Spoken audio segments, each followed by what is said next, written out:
At 11:47 p.m. on November 18, 2025, the skies over western Ukraine erupted into a blinding sea of white fire. 470 Shahid drones and 48 Kh-10 cruise missiles struck Ternopil, Lviv, Rivne, and Bolin regions home to more than 1.3 million civilians. Moscow called it the winter offensive. In reality, it was domination, a meticulously calculated assault designed to break Ukraine's will before the cold set in. Just hours later, Ukraine activated Operation Basilfall. 50 long-range FPV drones and 2 stealth-modified MiG-29 Spiral fighters slipped into the night. Their destination, Russia's National Defense Management Center, NDCC in Moscow, landmark guarded by 240 radar stations, 2 Panzer S-1 batteries, a long-range S-400 defense network, and FSO security units patrolling around the clock. A protective shield valued at $9.40 billion. Can Ukraine's firepower truly break through Russia's billion-dollar shield? Or will the skies over Moscow burn the MiG-29s to ash? Let's find out. At 11:47 p.m. on November 18, 2025, the first air raid siren ripped through the freezing streets of Ternopil. The second siren followed 14 seconds later, echoing across snow-covered apartment blocks. For a moment, the entire city seemed to hold its breath until the night sky erupted into a sheet of blinding white fire. By 00:03, Russia had launched its largest aerosol of 2025 from bases in Kursk,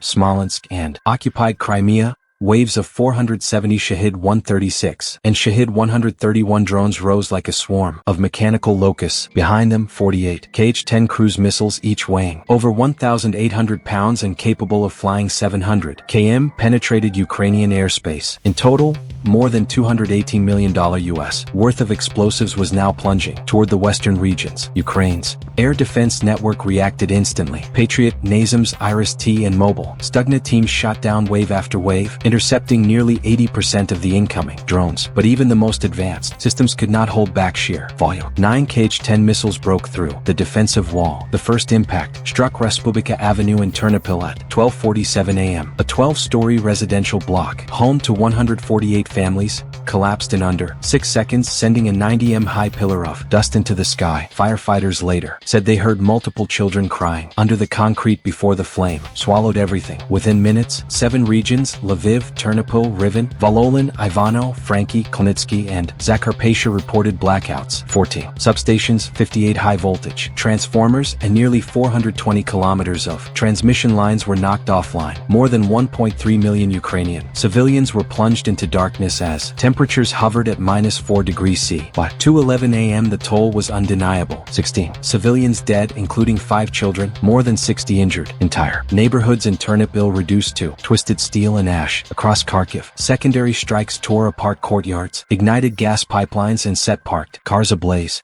When dawn arrived, smoke curled over the snow, rising like a silent accusation. Ukraine had endured the blow, but the message of the night could not be mistaken. Something must answer this, and soon. At 5:20 a.m. on November 19, 2025, the dust and smoke over Kharkiv were still so dense that the sky looked smothered as the order was issued from deep beneath Kiev. Inside a hardened command bunker buried under 40 meters of reinforced concrete, President Vladimir Zelensky stood surrounded by senior generals, intelligence directors, and Ukraine's top UAV engineers. Around them, the screens flickered with devastation, collapsed maternity wards, power outages across 7 western regions, and more than 112,000 civilians packed into emergency shelters as temperatures dropped to -4°C. The silence finally broke when Commander-in-Chief Alexander Syrskyi delivered words as sharp as a blade, cutting through the bunker. Activate Operation Basilfall. This would be Ukraine's answer. Precise, psychological, and brutally unforgiving. The operation had 2 primary strike elements: 50 long-range FPV attack drones, each armed with a 40 pounds fragmentation warhead and capable of flying 820 kilometers. Their mission: neutralize Moscow's outer air defense ring, overwhelm its radars, and blind the capital's early warning systems. 2 MiG-29 Spiral variants waited on an underground runway near Vinnytsia. Their wings reflecting dim red lights like blades about to leave their sheets, was loaded with a pair of Active-Egg-guided R-77S and Kh-31P anti-radiation missiles, a firepower package worth nearly $48 million. For 19 months they had been rebuilt in top-secret workshops, coated in stealth polymers, fitted with infrared dampening systems, and integrated with digital camouflage that reduced their detection signature by 87%. Primary target: the National Defense Management Center, NDCC, one of Russia's most advanced military command and control structures, engineered as the war brain of Moscow, making it the untouchable symbol at the capital's center. The site was shielded by more than 240 radar stations, 2 Panzer S-1 batteries, a surrounding S-400 long-range surveillance network, and FSO security forces patrolling 24/7. Moscow's defensive ring carried a price tag of $9.4 billion.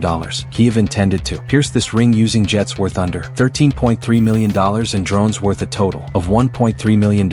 A plan built on speed, stealth, and the shock of a sudden breach that the massive system would not have time to counter. Before takeoff, a mechanic painted a white spear emblem on both MiGs. UAV operators conducted their final checks. The pilots saluted one another in silence. The bunker lights dimmed. Ukraine's retaliation had taken shape, cold, deliberate, and already in motion. Do you think Russia's air defenses can crush 2 MiG-29s, or will this be the spark that ignites a new kind of war? At 5:31 a.m. at Franzenskaya Embankment in Moscow, Ukraine's first wave of retaliation rose out of the darkness. Over the skies of Bryan's Obelisk, 50 long-range FPV attack drones split into 5 staggered formations, each flying just 42 meters above the frozen treetops. Their engines were so quiet that Russia's acoustic sensors classified them as background noise. Seconds later, they crossed the invisible boundary into Russian airspace. At 5:33 a.m., the outer edge of Moscow's air defense ring detected multiple low-altitude anomalies. Operators of the 2nd Air Defense Division labeled them as weather interference until the anomalies changed speed. What followed was escalating chaos, tightening with every passing second. Alarms erupted. Then the command was issued: engage, fire at will. The Panzer S-1 batteries east of Mogisk fired the first volley. 32 missiles worth $1.90 million tore through the night sky. 20 Ukrainian drones were destroyed, instantly breaking apart into clouds of debris that rained down over the tree, and the sky flashed white, then crimson, then fell silent. But the swarm did not collapse. It split. The remaining 30 drones divided into 3 autonomous strike clusters, each uploading a different evasive flight path through an encrypted timing protocol developed in Kiev weeks earlier. Russian radar screens displayed conflicting signals, some reading fast, some static, some multiplying.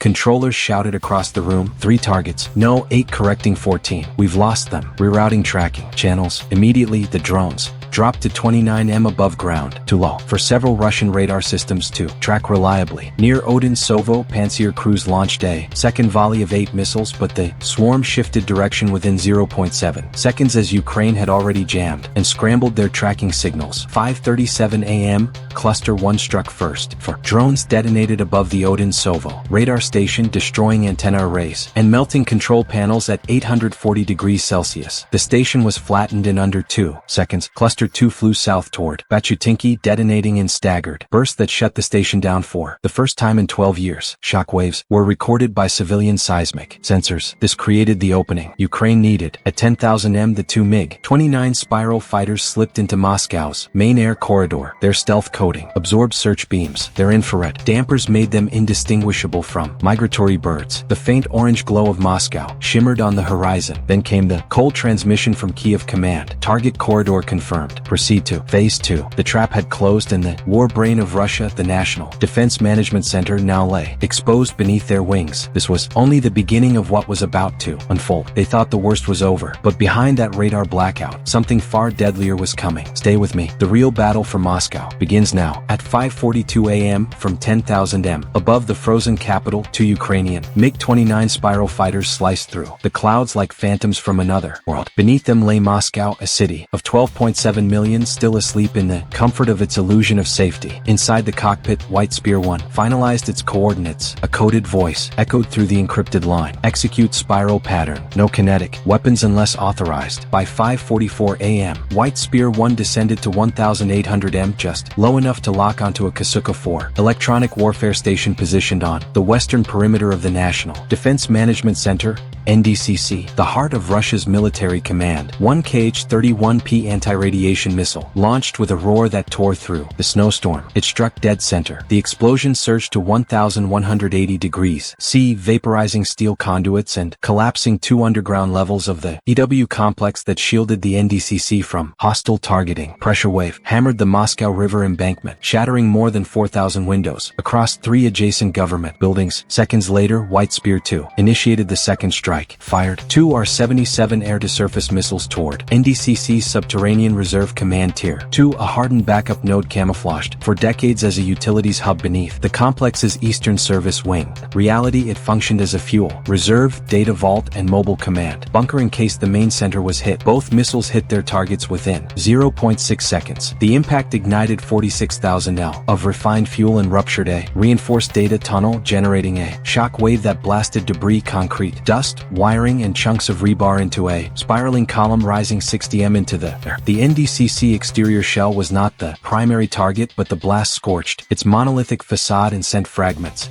raining across the embankment. FSO security units sprinted toward the blast zone, firing blindly into the sky, but the MiGs were already climbing, disappearing into black smoke columns, leaving only the echo of their engines vibrating against the Kremlin's red walls. Within 20 minutes, NDCC security confirmed 11 dead, 23 critically injured, and more than 2,300 emergency calls citywide. Hotlines collapsed, highways jammed with abandoned vehicles as residents fled on foot. Some hid beneath overpasses, others clutched their children, staring at the blood-red sky boiling above the command center of Russia's war machine. By 5:50 a.m. the unthinkable had happened. Moscow's most protected military brain, the NDCC, was engulfed in smoke, its outer defensive ring shattered, its billion-dollar command shield paralyzed by aircraft worth less than 1/130th of what it had been designed to defeat. At 6 a.m., Kiev transmitted its message to the world. The NDCC is no longer untouchable. At 6:10 a.m. November 20th, 2025, the smoke rising over the Moscow River had turned the early sunlight into a dim copper haze. Sirens wailed across the capital, bouncing between the Kremlin towers and the shattered government blocks near Frzenskaya embankment. The twin strikes from the MiG-29 spirals had lasted only 4 minutes, but their consequences were now spreading across the city like a widening fracture. The first confirmed reports reached the Kremlin command bunker at 6:12 a.m. The Kasuka 4 electronic warfare hub, shielding the NDCC's western perimeter, obliterated. The Tier 2 Reserve Command bunker beneath the eastern wing ignited, burning at 1,000 degrees Celsius. Fuel stores, encrypted data conduits, and emergency communication vaults 146 million destroyed. Shock waves that cracked structural walls as far as 1.7 kilometers away. Cascading power failure across Moscow's western grid, 2.3 million residents affected. For 7 minutes,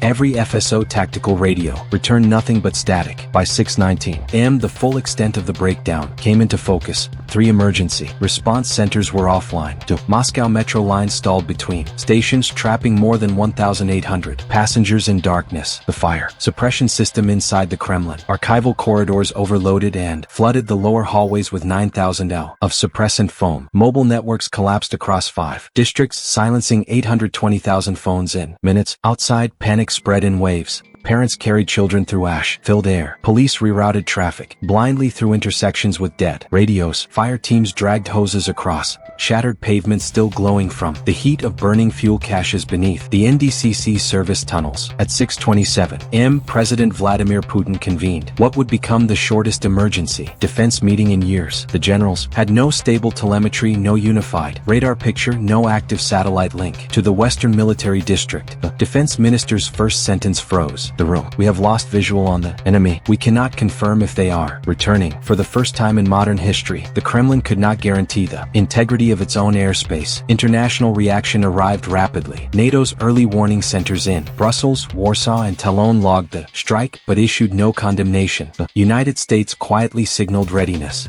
to authorize an additional $500 million in long-range UAV components. European analysts labeled the attack the lowest cost strategic humiliation imposed on Russia since the Cold War. At 7:04 a.m., Kiev issued its statement. Ukraine did not begin this war, but we will decide how it ends. By sunrise, the fires around the NDCC's Eastern Service Wing had subsided, but one message remained, burned into the global consciousness. Defensive network valued at $9.40 billion had been breached by drones, worth $1.3 million, and 2 fighters, costing less than a single Russian interceptor battery. Raw force had failed. Precision, intelligence, and timing had redrawn the battlefield. Moscow would rebuild, but nothing about its security would ever be the same again. By 6:10 a.m., the smoke hanging over Moscow's skyline looked like a cold, gray curtain refusing to lift. Beneath, the city of 12.7 million woke not to alarm clocks but to the sound of falling metal, shattered glass, and the acrid smell of ruptured fuel lines burning beneath Francenskaya embankment, the ground above the National Defense Management Center (NDCC). Within the first 3 hours, more than 2.3 million residents remained without power. Emergency generators sputtered, forcing 42 hospitals into crisis mode as their backup grids failed to synchronize. Ventilators were redirected, 3 patients per circuit, while surgeons worked under dim auxiliary lighting. Inside the metro, 1,800 passengers were trapped between stations when the grid collapsed. Security footage showed parents carrying their children through smoke-choked corridors as plumes drifted downward from damaged ventilation shafts above the NDCC blast zone. Several major roads in Terskaya, Kamovniki, and Tagansky were sealed due to structural risks after the shock. Waves fractured load-bearing walls. But what unsettled residents most wasn't the gas. It was the silence from the state. Russian television aired exactly 26 seconds about a localized technical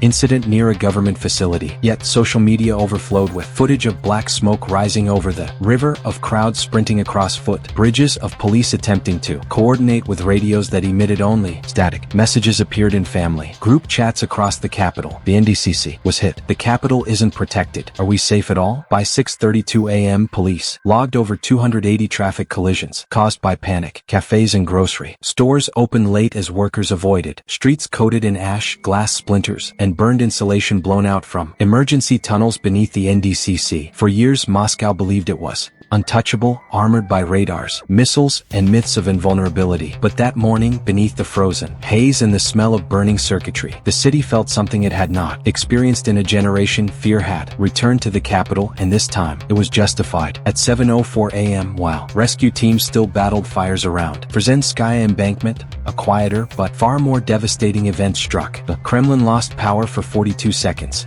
Only 42 seconds. Yet enough for everyone inside Russia's strategic command chamber to understand that the absolute defense they had trusted for decades had failed. In the bunker below the Senate Palace, 27 senior officials sat in a silence so heavy it felt physical. The digital map of Moscow, normally pulsing with radar layers, drone paths, and thermal feeds, had turned into a blank, white void. Every radar, every surveillance node, every command uplink offline at the same instant. The defense minister broke the silence first. His voice cracked in the stale air. We do not know if the aircraft have left or if they are directly above us. The room froze. Immediately, factions clashed. The hardline generals demanded retaliatory missile strikes, insisting Russia's credibility depended on immediate force. The domestic security bloc countered that firing blind without radar could trigger a nuclear miscalculation. An FSB general delivered the worst report of the morning. 11 Moscow air defense units failed to respond, not from operator error, from total data loss. The true damage was not the twisted metal outside the NDCC, was the collapse of confidence inside the Kremlin walls.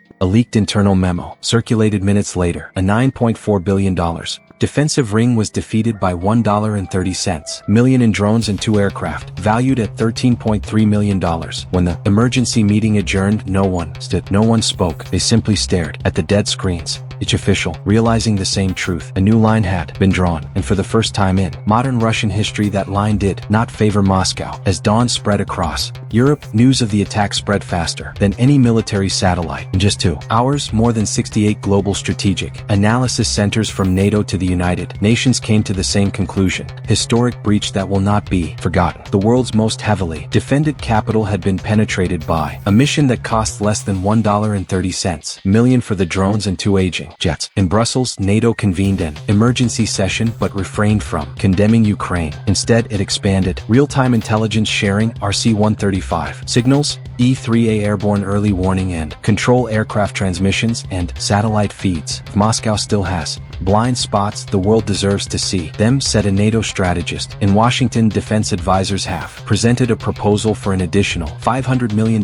for long-range drones, the first time the United States has formally classified low-cost UAVs as a strategic asset on par with cruise missiles. In Beijing, silence has fallen on the airwaves, but behind closed doors, military analysts have been ordered to fly to Moscow to to assess the actual extent of electronic network damage the attack has raised uncomfortable questions about the reliability of Russian air defenses systems deployed across Asia. In Tehran, Damascus, and Minsk, urgent internal reviews have been launched. An Iranian state TV channel summed up the fear spreading across many capitals. The NDCC can communicate, so can we. European media have echoed a phrase that Russia has long feared: the collapse of the air defense myth. This is not just an attack on one system, it is an attack on the entire military order. When the first battlefield reports reached Kiev at 10:14 a.m., the most surprising detail wasn't Moscow's paralysis, but the price it had cost: $1.3 million for drones, 2 MiG-29s that cost half as much as Russia's Su-35s, and 3 teams of Ukrainian engineers working in underground workshops for 7 months. These numbers revealed a key lesson. Modern warfare is no longer about who has more, but who thinks faster. Irpin taught Ukraine how to defend. Kharkiv taught them how to act. But Basilfall taught them the most valuable principle of all: the speed of thinking far exceeds the speed of the enemy's reaction. Lesson 1. You don't have to destroy air defenses, just blind them. 87% of Basilfall's success came from disabling radar, not missiles. When the enemy is blind, their billions of dollars in hardware are useless steel. Lesson 2. Small, cheap tools can become strategic weapons. Drones costing less than $25,000 have caused more than $600 million in indirect damage. Ukraine has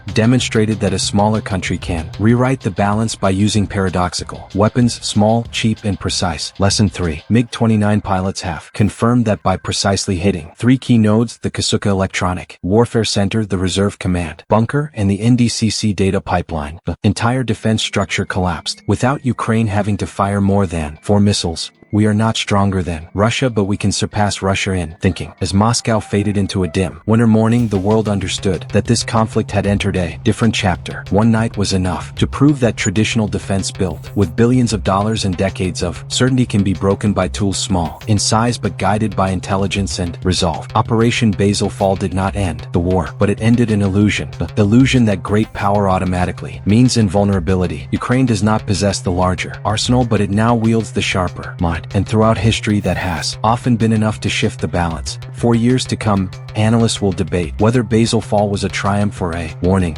But the more important question now hangs over Europe like a quiet shadow. Was this strike merely a wake-up call or the opening signal of an entirely new era of conflict?